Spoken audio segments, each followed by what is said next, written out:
La justicia en España ha protagonizado titulares preocupantes para el Estado de Derecho, como han denunciado algunos juristas. Desde la decisión del Tribunal Supremo de no aplicar la amnistía a Puigdemont o Junqueras, a la absolución del ultra Miguel Frontera, tras acosar a Irene Montero, Pablo Iglesias y sus hijos en su casa. En este vídeo vamos a analizar caso por caso estas decisiones judiciales y lo vamos a hacer con un enfoque crítico, señalando cómo el Poder Judicial se alinea contra la soberanía del Parlamento o mantiene una doble vara de medir cuando trata a políticos de izquierdas. Fíjense en este hombre.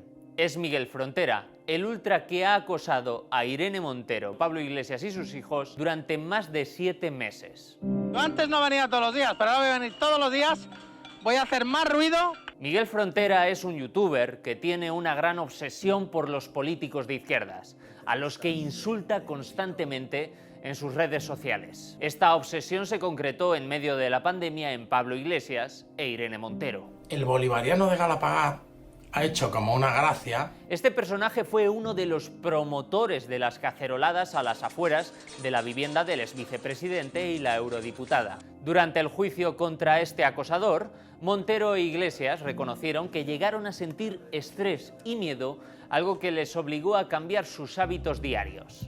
Bueno, pues que en este país existe una impunidad insoportable de la violencia fascista, ¿no? Que de hecho tenemos un sistema judicial que en lugar de proteger la democracia está tomando decisiones judiciales para legitimar y para normalizar la violencia de la extrema derecha. Iglesias explicó que el jefe de sus escoltas, un servicio que tenían por ser miembros del gobierno, les dijo que este tipo era un loco que podría llegar a perpetrar una agresión física contra ellos, incluso un atentado. Que se haga justicia para proteger a nuestros hijos frente al acoso. Es que se haga justicia y que esto no le ocurra a nadie. De hecho, el tipo cada día iba a más, insultándoles y gritándoles cuando los dos entonces cargos del Ejecutivo salían o entraban a su domicilio. El caso llegó a tal punto que Frontera llegó a grabar a Iglesias en el interior de la vivienda. La Fiscalía pedía 12 meses de prisión por descubrimiento y revelación de secretos y 2 años de prisión por injurias y calumnias. No sé a qué se puede referir con revelación de secretos. A pesar de esto, la jueza Belén Pérez Fuentes ha dado la razón a la defensa de Frontera, representada por Polonia Castellanos, presidenta de Abogados Cristianos.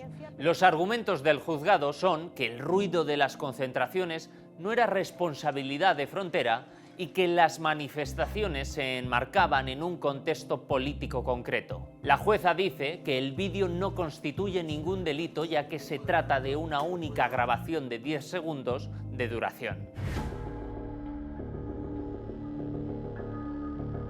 El otro titular lo deja el Tribunal Supremo, que ha emitido un auto en el que ha hecho unas piruetas argumentales para dejar casi sin efecto la amnistía a los líderes del procés, de tal manera que no pueden acogerse a ella ni Carles Puigdemont, Oriol Junqueras, Raül Romeva, Jordi Turull o Dolors Bassa. Tornaré a la presó. El escrito redactado por el juez conservador e ideológicamente afín al Partido Popular Manuel Marchena se basa en 2 líneas de argumentación para dejar sin efectos la amnistía para estos líderes independentistas. La primera es la interpretación retorcida que hace del delito de malversación. La segunda es la interpretación, también retorcida, que hace de que el procés afectó a los intereses financieros de la Unión Europea. Es que los argumentos jurídicos son muy débiles, son tan débiles que no son propios de un Tribunal Supremo.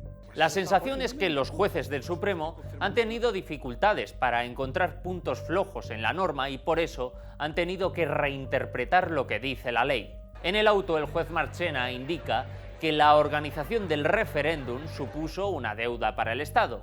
Por tanto, Puigdemont, Junqueras o Romeva son deudores del Estado. Solo sería posible, recoge la sentencia, que sean deudores del Estado por la existencia de un beneficio personal de carácter patrimonial obtenido en detrimento de las cuentas públicas. El Supremo sostiene que la conducta fraudulenta de los líderes independentistas engrosó su patrimonio. ¿Por qué? Porque el Tribunal de Cuentas les reclama una cuantía por esa deuda que coincide con la cuantía que ahorraron en la celebración del referéndum. Es decir, para explicarlo de forma más sencilla, el Supremo deduce que como no gastaron dinero de su propio bolsillo para el referéndum, eso supuso un enriquecimiento personal. La ley de amnistía, efectivamente, señala que quedan fuera de la amnistía los casos de enriquecimiento personal. ¿Pero la ley lo expresa en los términos interpretados por el Supremo? ¿Da margen para una explicación tan rebuscada? Vamos a verlo. La ley indica que será amnistiada la malversación cuando haya sido dirigida a financiar, sufragar o facilitar la realización de las consultas celebradas en Cataluña el 9 de noviembre de 2014 y el 1 de octubre de 2017, de su preparación o de sus consecuencias. La ley deja fuera el enriquecimiento personal y lo hace detallando cuándo se produce ese enriquecimiento personal, algo que aparece subrayado en el texto legal. No se considerará enriquecimiento la aplicación de fondos públicos a las finalidades previstas en los apartados A y B. ¿Y qué dicen los puntos A y B? El punto A, los actos para lograr la secesión de Cataluña, y el punto B, los actos para la celebración de las consultas del 9 de noviembre de 2014 y del 1 de octubre de 2017. Y la ley especifica que es aplicable la amnistía si esos fondos no han tenido el propósito de obtener un beneficio personal de carácter patrimonial. En resumen, los legisladores explican con bastante claridad que no se puede amnistiar la malversación si se han usado los fondos, por ejemplo, para montar una piscina o comprar un chalet. Esto sí es enriquecimiento personal. Pero si se han usado para promover la independencia de Cataluña o celebrar una de las dos consultas, en ese caso sí deben ser amnistiados. Si no hubieran gastado en la promoción del referéndum dinero público, habrían gastado dinero propio, dinero privado, y ha habido un ahorro. Es un argumento que no hay ninguna prueba. Nadie demuestra que realmente hubieran hecho eso. Es una suposición.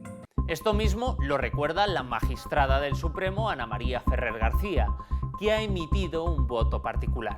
En mi opinión, la única interpretación razonable de la ley que ahora aplicamos nos lleva a entender que ese beneficio orientado a procurar el proyecto independentista catalán es precisamente el que la ley quiere amnistiar. El segundo argumento para no amnistiar a los líderes catalanes es el perjuicio económico que supuso el procés a los intereses financieros de la Unión Europea. Ellos intentaron la independencia, la intentaron. Dicen, potencialmente, si algún día Cataluña fuera independiente, pues haría que en la Unión Europea entren menos impuestos. Luego afecta al patrimonio. Digo, para empezar, ellos mismos han dicho el Tribunal Supremo que la independencia nunca estuvo cerca. Pero para seguir, ese argumento se aplicaría a todo. Si yo mato a una persona, esa persona deja de pagar impuestos, con lo cual reduzco los impuestos de la Unión Europea. Si yo robo a alguien, esa persona tiene menos dinero, como tiene menos dinero, paga menos impuestos, como tiene menos impuestos, afecta al patrimonio de la Unión Europea. Quiero decir, ese tipo de argumentos tan rebuscados tienen el problema de que al final sería imposible. ¿Y qué ha hecho Marchena para hacer una interpretación tan forzada de la ley de amnistía? Al principio del auto lo que hace es criticar que la ley se ha realizado de forma precipitada. Para decir esto, el tribunal se agarra al informe de la Comisión de Venecia. El Tribunal Supremo miente. La Comisión de Venecia nunca ha dicho que la ley se hiciera con prisas. Lo que dijo la Comisión de Venecia es que para buscar mayor consenso y mayor participación de la sociedad, sería conveniente que la ley se hiciera con menos prisa y con más tiempo. Eso es una cosa. Deducir de ahí que la ley es mala, yo creo que son críticas al legislador, de un tribunal que no sabe lo que dice.